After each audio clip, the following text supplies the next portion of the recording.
Todas estas cuestiones ya están tratadas en profundidad en la colección de vídeos del transhumanismo y posthumanismo.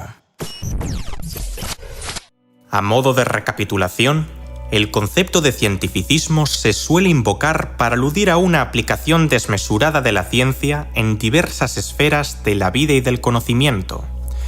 Su variante más extrema resalta la convicción de que las metodologías, categorías y conceptos reconocidos en el ámbito científico constan como los únicos elementos necesarios y suficientes para abordar cualquier pregunta o problema. Ahora bien, ¿es esto cierto?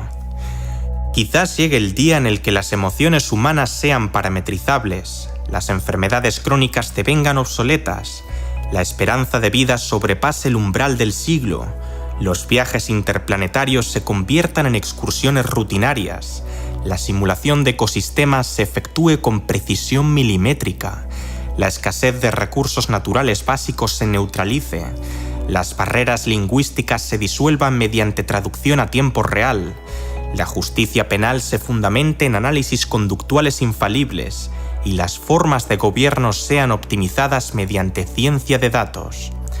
Sin embargo, hoy no es ese día.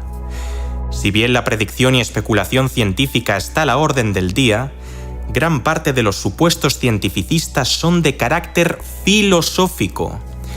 Sin ir más lejos, el de que todas las facetas, tanto de la existencia humana como del universo, podrán ser comprendidas y controladas mediante la ciencia en última instancia. He ahí que el cientificismo sea una corriente no precisamente exenta de trabas lógicas. Por un lado, destacaría la paradoja resultante de la propia definición del término. Solo la ciencia puede ofrecer conocimiento fiable. Por su propia naturaleza, no es posible verificar ni falsar esta premisa por métodos científicos. Es más, el filósofo español Enric Fernández declaró que la ciencia ni siquiera puede demostrar por sí misma que es una fuente de conocimiento fiable, pues estaría cayendo en una falacia por petición de principio o argumentación circular.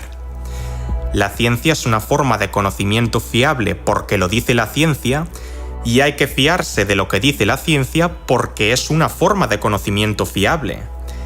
De esta manera, el cientificismo falla en cumplir su propio criterio de validez, colocándose en una posición de autocontradicción insostenible. En la necesidad de recurrir a una perspectiva más allá de los métodos científicos para justificar su aplicación universal, el cientificista se ve enfrentado al problema de que la existencia misma de ese criterio extracientífico desmiente su afirmación básica, o sea, que fuera de la ciencia no hay posibilidad de adquirir conocimiento válido.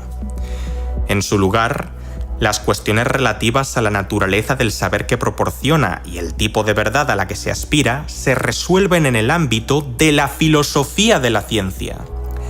¿Qué significa fiabilidad, conocimiento o verdad? ¿Qué es una ley natural? ¿Cuál es su origen?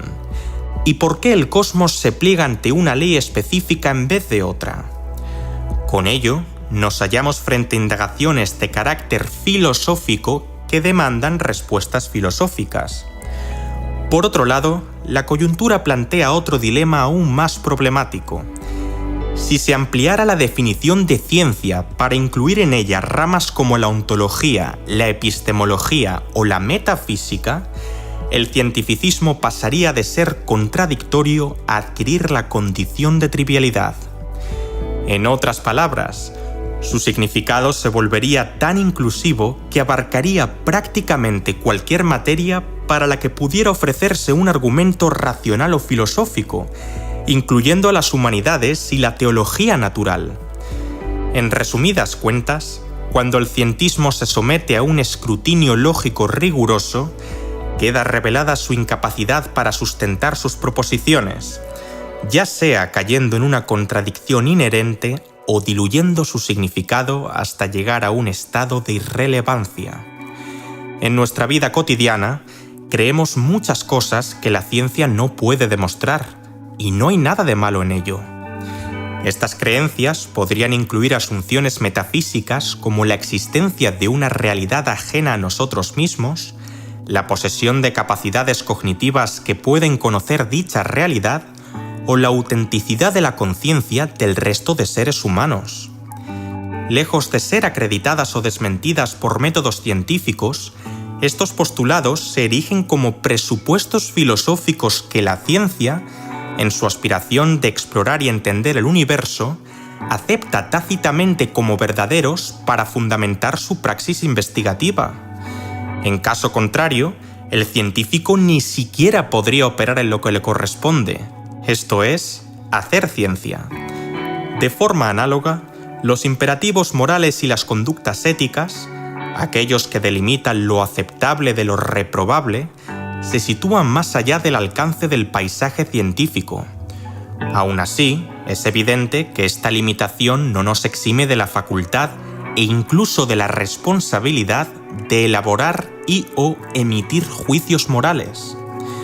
Aunque carezcamos de pruebas científicas que acrediten que el acto de robar a un ser inocente y vulnerable por capricho es malo, casi todos los aquí presentes compartiríamos un consenso respecto a su inmoralidad manifiesta. Asimismo, uno podría considerarse en la idea de que la existencia del ser humano tenga un fin superior. De hecho, el Papa Juan Pablo II criticó el cientificismo por oscurecer la interrogante relativa al sentido vital. Esta concepción filosófica relega al ámbito de la pura imaginación o la irracionalidad tanto el conocimiento religioso y teológico como el ético y estético. Según sus estándares, los principios y valores humanos quedan reducidos a simples productos fisiológicos de la afectividad, y la noción del ser es apartada para dar lugar a la mera factualidad.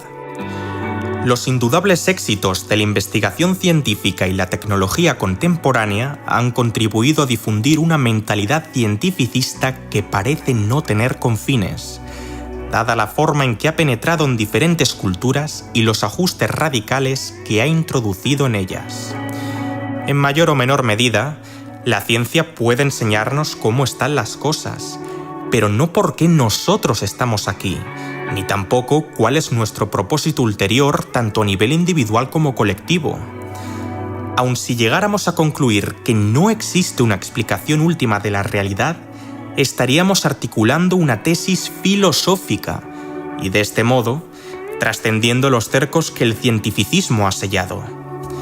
El filósofo Louis Jugnot, gran admirador de la ciencia y la técnica, resume en pocos párrafos la crítica filosófica hacia el cientificismo.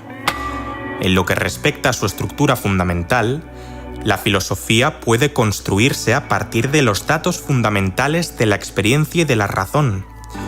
Por supuesto, la ciencia le proporciona nuevos materiales, ilustraciones y desafíos, pero no constituye su punto de partida esencial.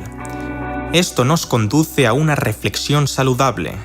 Será necesario examinar con equidad y apertura de mente las grandes doctrinas filosóficas, bien sean anteriores o posteriores al auge de la ciencia moderna, pues algo tienen que decirnos incluso si no han conocido la bomba atómica, el trasplante de corazón o los vehículos espaciales.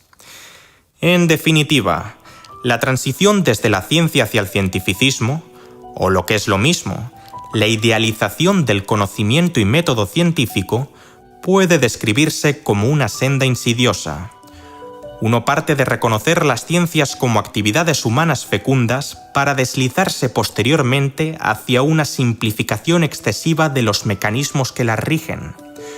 Consecuentemente, se abraza un credo impreciso según el cual la ciencia y sus métodos nos brindarán un acceso directo y sin restricciones hacia la comprensión pertinente e íntegra del universo en sus múltiples dimensiones y complejidades. Por todas las razones mencionadas, el término cientificismo se emplea a menudo para criticar de manera peyorativa una visión totalizadora de la ciencia, como si ésta fuera capaz de describir la realidad en su totalidad o como si fuera la única metodología verídica para adquirir conocimiento acerca de la naturaleza de las cosas en detrimento de otras disciplinas.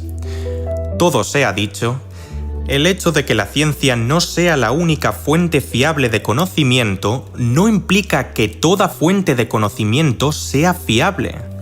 A propósito de esta aclaración, no sería de extrañar que un cúmulo de personas que promulgan opiniones pseudocientíficas, pensamientos mágicos y dogmas teológicos se escudaran con la etiqueta del cientificismo a fin de desacreditar conceptos, leyes y teorías que, en realidad, son genuinamente científicos. De este modo, la acusación cientificista se convierte en una especie de comodín retórico que oculta más de lo que muestra, y como guinda del pastel, desvía la atención de potenciales evaluaciones objetivas que podrían confirmar o refutar una hipótesis científica. Por este motivo, es necesario finalizar esta trilogía con un capítulo dedicado tanto a la pseudociencia y Dest, un conjunto de creencias o prácticas que se presentan como científicas sin tener el rigor metodológico y la evidencia empírica que caracterizan a la ciencia real, como al problema de la demarcación, y Dest, el esfuerzo epistemológico por distinguir claramente lo que es ciencia respecto de lo que no lo es. Ambos temas son cruciales para entender cómo y por qué ciertas ideas adquieren una pátina de legitimidad que no merecen y, sobre todo, qué criterios deberían establecerse para evaluar la validez de sus proposiciones. Por lo pronto, me despido con una frase del biólogo Richard Dawkins a modo de síntesis. La ciencia es un faro que nos guía, no una ortodoxia que nos encadena.